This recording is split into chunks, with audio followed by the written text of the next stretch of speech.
तो hello student, आप सभी को स्वागत है मेरे YouTube channel similar coaching centre में। तो देखिए स्टूडेंट, आज हम आप सभी को व्हिच स्टोन सेतु पर आधारित अंकित प्रश्न को लेकर आया हूं स्टूडेंट, जो पेपर में इस पर न्यूमेरिकल अवश्य आते हैं स्टूडेंट। इसलिए आप लोग इस वीडियो को अच्छे तरीके से जरूर देख लीजिएगा, ताकि आपको पेपर में 5 नंबर वाले जो न्यूमेरिकल हैं स्टूडेंट, उसमें से आपको तो 10 नंबर तो यहाँ से आप लोग ले लेंगे। देख लीजिए स्टूडेंट, ये बहुत ही इम्पोर्टेंट न्यूमेरिकल है, क्योंकि ये 2016, 17, 18 में लगातार पूछा गया ये न्यूमेरिकल है, और 2023 में भी ये वाले न्यूमेरिकल पूछे गए थे। तो देखिए स्टूडेंट, हम लोग एक एक करके सभी न्यूमेरिकल को यहाँ पर हम लोग देखेंगे। तो देखिए स्टूडेंट, हम लोग का पहला जो न्यूमेरिकल कह रहा है कि निम्न परिपथ संतुलित व्हिच स्टोन सेतु प्रदर्शित करते हैं। क्या कह रहा है कि जो निम्न परिपथ है ये संतुलित व्हिच स्टोन सेतु प्रदर्शित करते हैं।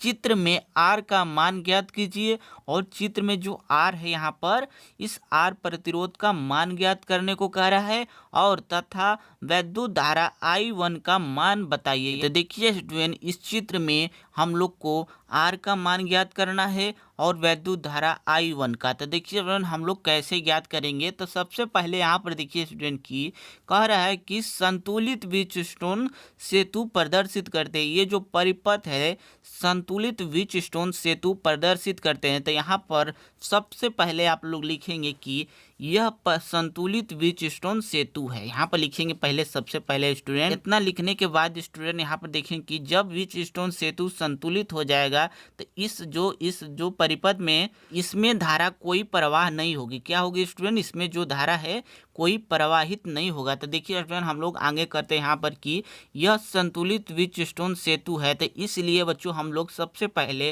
व्हिच स्टोन सेतु का जो है फार्मूला लगाएंगे। तो क्या होता है फार्मूला स्टूडेंट की P/Q इक्वल टू होता था हम लोग का R/ क्या होता है स्टूडेंट? यस। तो देखिए स्टूडेंट, किस सबका मान दिया है, PQ, R का मान निकालना है हमको, S का मान भी दिया है। तो सबसे पहले हम लोग सबका मान रखेंगे यहाँ पर अच्छे तरीके से। तो R का P का मान क्या है स्टूडेंट यहाँ पर? तो P का मान क्या है? 15, यहाँ पर लिख देंगे। उसके बाद नीचे देखिए Q का मान है हम लोग का 30, तो 30 ओम लिख देंगे।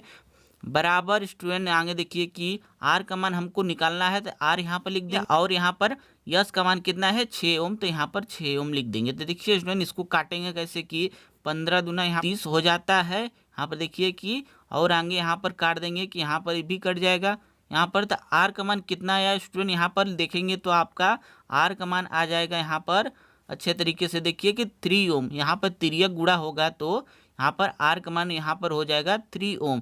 ये जो है बच्चों, हम लोग का आर का मान निकल के आ गया। फिर क्या पूछा है स्टूडेंट? हम लोग का जो है वैद्युत धारा I1 का मान पूछा है। तो आगे देखिए यहाँ पर वैद्युत धारा I1 का मान निकालते हैं। तो I1 का मान निकालने के लिए सबसे पहले हम लोग प्रतिरोध को मान निकालेंगे स्टूडेंट। यहाँ पर देखिए कि यहाँ से जो I1 धारा बह रही है, फिर इसमें नहीं जा रही है। क्यों नहीं जा रही है? क्योंकि ये संतुलित व्हिच स्टोन सेतु है, तो ये यहाँ से धारा जाकर यहाँ मिल रही है। तो देखिए स्टूडेंट, यहाँ से लेकर के यहाँ तक का प्रतिरोध कितना है? यहाँ पर देखिए स्टूडेंट कि यहाँ पर 15 था, और यहाँ पर कितना है? आर का मान कितना है? 3। तो यहाँ पर लिख देंगे, यहाँ पर आर इक्वल टू लिखेंगे स्टूडेंट, यहाँ पर 15 प्लस में कितना है हम लोग का? 3 ओम। तो 3 ओम यहाँ पर लिख देंगे, तो कितना हो जाएगा हम लोग का? 18 ओम हो जाएगा।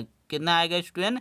यहाँ से यहाँ तक का जो प्रतिरोध कितना आ जाएगा? 18 ओम। तो हम लोग का क्या निकालना है कि I1 में धारा निकालना है। तो हम लोग को यहाँ पर फार्मूला लगाएंगे। यहाँ पर अच्छे तरीके से देखिए कि यहाँ पर लिख देंगे I1 में धारा क्या निकालना है हमको? I1 में धारा निकालना है। तो I1 में यहाँ पर धारा लिखने के बाद देखिए स्टूडेंट, I इक्वल टू लिखेंगे हम लोग सबसे पहले V/R। क्या लिखेंगे स्टूडेंट? V/R। तो I इक्वल टू V का मान कितना है स्टूडेंट? यहाँ पर देखिए कि V का मान 6 वोल्ट है। R का मान हम लोग निकाले हैं, जो है पूरे R का मान हम लोग यहाँ से यहाँ तक के R का मान 18 ओम निकाले हैं। तो 18 ओम लिख देंगे। यहाँ पर लिखेंगे स्टूडेंट अच्छे तरीके से देखिए कि 6, फिर R का मान है 18। तो देखिए स्टूडेंट, 6 कम 6 हो जाएगा, और यहाँ पर 6 त्रिक 18, तो यहाँ पर हो जाए 1/3 आ जाएगा। तो देखिए स्टूडेंट, I का मान हम लोग का कितना आया? यहाँ पर देखिए अच्छे तरीके से कि I इक्वल टू, अच्छे तरीके से आप लोग देख लीजिए, I इक्वल टू हो जाएगा 1/3।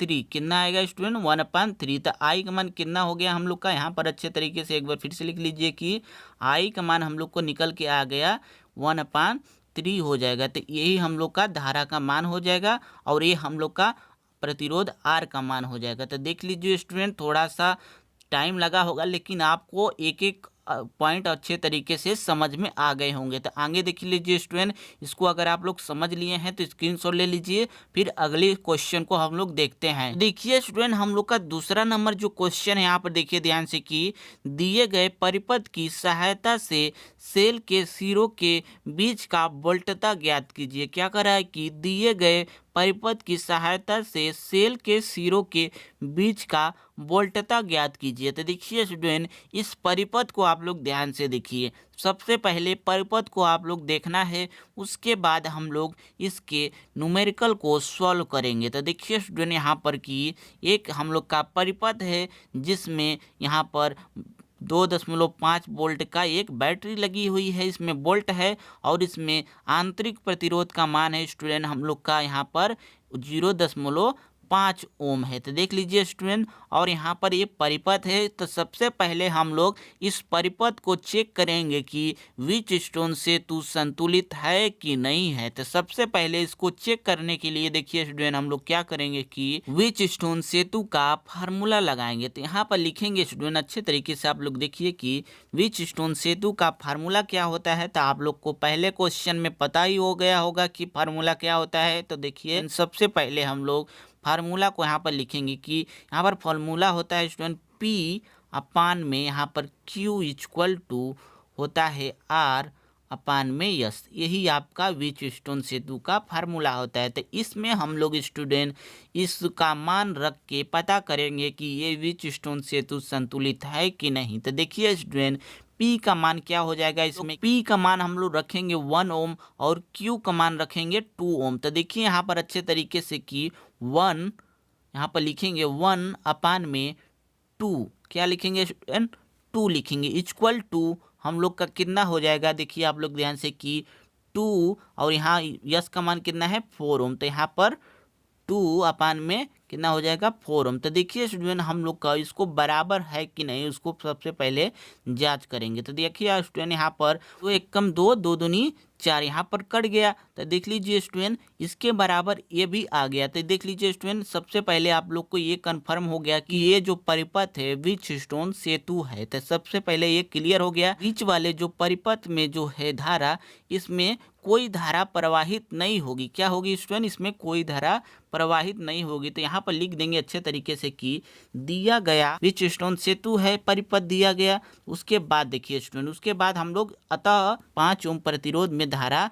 कोई नहीं बहेगी। तो यहाँ पर लिखेंगे कि 5 ओम प्रतिरोध में धारा नहीं होगी। क्या होगी स्टूडेंट, धारा नहीं होगी। तो देख लीजिए अच्छे तरीके से लिख के अगर आप लोग सवाल को लगाते हैं तो एग्जामिनर को अच्छा लगता है, तो आप लोग को एग्जामिनर पूरा नंबर देते हैं स्टूडेंट। तो इसलिए आप लोग इसी ढंग से आप लोग भी न्यूमेरिकल को लगाइएगा। तो देखिए यहाँ पर अच्छे तरीके से देखिए कि जब इसमें धारा प्रवाहित नहीं होगी तो सिंपल सा बात है स्टूडेंट, इसको हम लोग श्रेणी क्रम में इन दोनों को जोड़ लेंगे। तो उसके बाद देखिए यहाँ पर R इक्वल टू हो जाएगा हम लोग का 1 + 2। क्या है स्टूडेंट, यहाँ पर देख लीजिए स्टूडेंट कि इसका भी 1 ओम है, इसका 2 ओम है। तो यहाँ पर लिख देंगे कि 1 + 2 इक्वल टू कितना हो जाएगा 3 ओम। तो 3 ओम हो जाएगा हम लोग का। और इसको भी जोड़ लेंगे, नीचे वाले को भी, इसको भी श्रेणी क्रम में ही जुड़ेगा क्योंकि इसमें जो धारा है उसमें बह नहीं रही है। इसको भी हम लोग 2 प्लस में कितना है बच्चों 4 है, तो इसको 4 जोड़ लेंगे। तो इसके बराबर कितना हो जाएगा 6 ओम इसका मान हो जाएगा। देखिए स्टूडेंट, उसके बाद क्या करना है कि फिर इन दोनों को जोड़े, इन दोनों को फिर हम लोग समांतर क्रम में जोड़ेंगे। तो समांतर क्रम में जोड़ने के लिए क्या फार्मूला लगता है स्टूडेंट, यहाँ पर लिख देंगे सबसे पहले कि 3 ओम वह 6 ओम को समांतर क्रम में, क्या लिखेंगे स्टूडेंट, समांतर क्रम में। तो लिख देंगे अच्छे तरीके से समांतर क्रम में। तो देखिए यहाँ पर आगे क्या करेंगे हम लोग की समांतर क्रम में हो जाएगा। तो आगे देखिए हम लोग का 1/r हो जाएगा यहाँ पर इक्वल टू 1/r1, इसका फार्मूला होता है प्लस में 1/r2। तो इन दोनों का मान रख देंगे यहाँ पर अच्छे तरीके से। देखिए स्टूडेंट, इनका मान कितना है हम लोग का 1/3 है और प्लस में 1/6 है, दोनों का मान रख दिए यहाँ पर 3 और इसका 6 है। तो देख लीजिए आगे इसको लसा लेकर के इसको हम लोग हल करते हैं। तो यहाँ पर देखिए स्टूडेंट, इसको हल करेंगे तो हम लोग का कितने आएगा आप लोग देख लीजिए अच्छे तरीके से। हल करने के बाद आ जाएगा हम लोग का बच्चों 3/6 हो जाएगा। कितना हो जाएगा बच्चों? बटे में 6 हो जाएगा। तो यहाँ पर 3 एकम 3, 3 दूना 6 हो जाएगा। तो आप लोग देख लीजिए अच्छे तरीके से इसका मान कितना आएगा, त्रिया गुणा कर देंगे तो आर का मान कितना हो जाएगा बच्चों? आर का मान हम लोग का हो जाएगा, अगर इसमें त्रिया गुणा करेंगे तो आर का मान हो जाएगा 2 ओम। कितना हो जाएगा? 2 ओम। तो 2 ओम लिख देंगे। तो यहाँ पर आर का मान हम लोग 2 ओम निकाल लिए, आर का मान निकल गया। उसके बाद देखिए क्या करना है, उसके बाद हम लोग को क्या करना है कि सेलों के सिरों के बीच का वोल्टता ज्ञात करना है। तो सबसे पहले वोल्टता ज्ञात करने के लिए कौन सा फार्मूला लगाएंगे, तो आप लोग देखिए यहाँ पर अच्छे तरीके से। उसके बाद देखिए स्टूडेंट, हम लोग सेलों के सिरों के बीच विभवांतर निकालना है। क्या निकालना है? विभवांतर निकालना है। तो विभवांतर निकालने के लिए कौन सा सूत्र लगेगा स्टूडेंट? यहाँ पर देख लीजिए कि V = E minus I R. क्या लगेगा student? E minus I R. ये हम लोग का विभवांतर निकालने के लिए सूत्र लगेगा। तो इसको हम लोग E का मान हम लोग को पता है, यहाँ पर देख लीजिए E का मान दिया है और I का मान हम लोग को निकालना पड़ेगा। स्टूडेंट क्या करना पड़ेगा? I का मान निकालना पड़ेगा, स्मॉल r का मान दिया है। तो पहले हम लोग यहाँ पर I का मान निकाल लेंगे। तो I का मान निकालने के लिए सबसे पहले हम लोग एक फार्मूला पता होगा आप लोग को। सबसे पहले एक फार्मूला आप लोग को पता होगा कि होता है I होता है E अपान में R प्लस में स्मॉल r। क्या होता है स्टूडेंट? R प्लस में स्मॉल r। तो इसका मान रख देंगे। E का मान कितना है स्टूडेंट? यहाँ पर लिखेंगे अच्छे तरीके से कि I E का मान क्या है? 2.5। तो 2.5। उसके बाद R का मान कितना है निकालें हम लोग को? 2 ओम। तो 2 ओम लिख देंगे। प्लस में है स्मॉल r का मान कितना है? यहाँ पर 0.5 ओम। तो 0.5 ओम लिख देंगे। फिर इक्वल टू हो जाएगा 2.5, इसको जोड़ेंगे तो यहाँ पर भी 2.5 हो जाएगा। तो कट जाएगा तो इसका मान कितना हो जाएगा? 1 आ जाएगा। तो आई का मान कितना आया स्टूडेंट? हम लोग का 1 आया। कितना आया?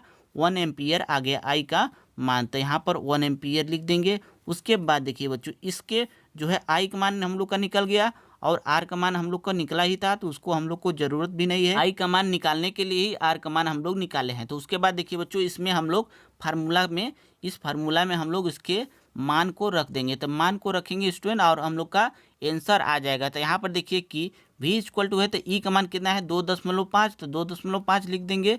उसके बाद देखिए क्या करेंगे, यहाँ पर देखिए कि माइनस है तो माइनस के बाद आई का मान क्या है? 1 है और स्मॉल r का मान 0.5 है। तो 0. यहाँ पर 5 लिख देंगे। अच्छे तरीके से 0.5 लिख देंगे। तो इसको गुणा करेंगे, जब 0.5 में 1 का गुणा करेंगे तो उतना ही आएगा बच्चों। आप लोग फिर उसके बाद हम लोग 2.5 में और 0.5 को जब घटाएंगे तो कितना आएगा? यहाँ पर देखिए अच्छे तरीके से कि जब इसको माइनस कर देंगे तो हम लोग का कितना आएगा? आप लोग देखिए स्टूडेंट अच्छे तरीके से कितना आएगा, आप लोग देखिए कि आ जाएगा हम लोग का V = 2। कितना आएगा स्टूडेंट? 2.0 हो जाएगा। कितना आएगा? 2.0 वोल्ट निकल के हम लोग का आंसर हो जाएगा ये। तो यहाँ पर लिख देंगे वोल्ट यहाँ पे, ताकि मात्रक लिखना जरूरी है स्टूडेंट। तो वोल्ट लिख देंगे, ये हम लोग का स्टूडेंट जो है आंसर हो जाएगा। तो यहाँ पर एक आंसर हो गया। तो देखिए स्टूडेंट, हम लोग को निकालना क्या था, आप लोग देख लीजिए अच्छे तरीके से कि हम लोग का वोल्टता ज्ञात करना है। तो सबसे पहले हम लोग इसको देखे हैं कि वे व्हीटस्टोन सेतु है कि नहीं। तो इसलिए व्हीटस्टोन सेतु था, तो सबसे पहले हम लोग इसको श्रेणी क्रम में जोड़ के इन दोनों को फिर समांतर क्रम में जोड़ दिए। तो हम लोग का प्रतिरोध का मान निकल गया आ गया।